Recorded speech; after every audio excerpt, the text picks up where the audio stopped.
On retrouve en direct à la Rosière Marion Mercier. Marion, je vous dis Здравствуйте, ça veut dire bonjour en russe, car actuellement c'est une langue qu'on entend beaucoup dans les rues.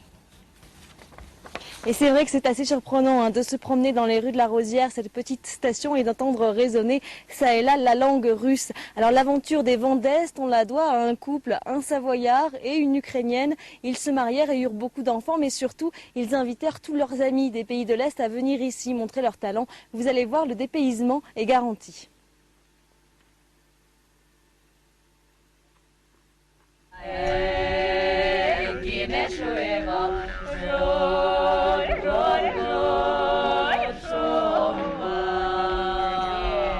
Ces jeunes femmes en costume traditionnel sont des Udmurtes, l'un des nombreux peuples russes que le festival Vents d'Est souhaite mettre à l'honneur. Elles ont franchi l'Oural et les Alpes pour venir chanter à la Rosière.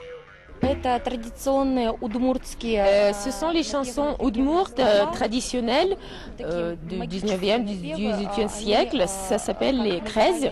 C'est les chants traditionnels qui parlent de la nature et puis d'harmonie entre l'homme et la nature. Véronica aussi, cette musicienne, anime toute la semaine un stage de chant. C'est à travers le chant qu'on découvre un peuple et une tradition. C'est de quoi on chante et pourquoi. Et là, c'est pour ne pas se sentir seul quand on chante. Oidate kali, oidate kalinu, te malinushka, oidate nie stoi, nie stoi.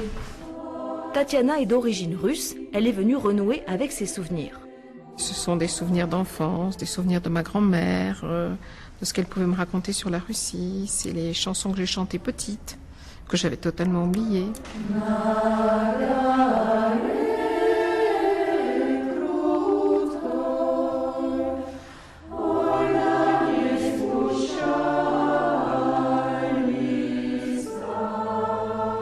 Je continue justement en compagnie de Véronica Boulitcheva, qui est musicienne et franco-russe. Bonsoir, on vous voit dans le reportage animé ce stage de chant russe. Vous avez eu beaucoup de succès. Est-ce que ça vous a surpris d'avoir autant de stagiaires ? C'est difficile à se prendre des compliments comme ça.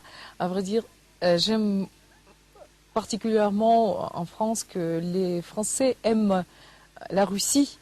Et là, c'est une des manières à un peu à fusionner cet amour et le enchanter à travers le chant est quelque chose que je maîtrise bien. Là, le fait que les Français chantent les chansons russes que je connais très bien, m'émeut beaucoup. Ça vous émeut beaucoup. Oui. Qu'est-ce que vous leur apportez à travers ces chansons ? Vous me parliez de l'âme russe, ou en tout cas du caractère d'un pays ? C'est vrai que... Oh là là, c'est... C'est difficile d'exprimer ces choses-là. J'ai envie d'apporter, j'espère que ça les apporte. Et c'était une essai pour nous de faire ce stage. Je ne l'ai jamais animé, j'ai toujours rêvé de le faire et ce festival m'a permis d'essayer. Et donc il y avait des gens qui sont venus et pour moi c'est une découverte de comment ils chantent bien. Surtout, on dirait ils sont nés avec cette compréhension que je croyais les pouvoir apporter. Ils l'ont déjà, je pense que cette attirance entre deux peuples qui était, elle n'est pas pour rien, historiquement prouvée. Et là aujourd'hui, je le constate, qu'ils chantent russe sans problème. Malgré la difficulté parfois de certaines sonorités ? Juste de petites choses, de petits 3 sons, ils apprennent très vite. Mais bon. C'est pas grave, moi aussi je parle français avec un petit accent. Les chants que l'on entend dans le reportage, ce sont des chants qui accompagnent la vie là-bas en Russie ?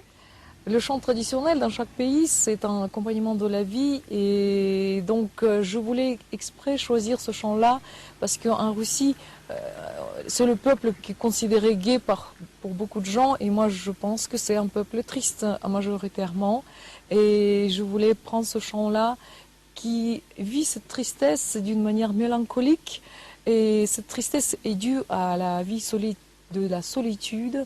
Les Russes vivent beaucoup de solitude. Merci Véronica. Je vais me tourner à présent vers une autre invitée, Léna Molin. Bonsoir Léna. Alors vous êtes ukrainienne et vous êtes à l'origine de ce festival puisque vous avez rencontré votre mari et créé avec lui le festival Vents d'Est. D'où est née l'idée de ce festival ? C'est pas que nous qui sommes à l'origine de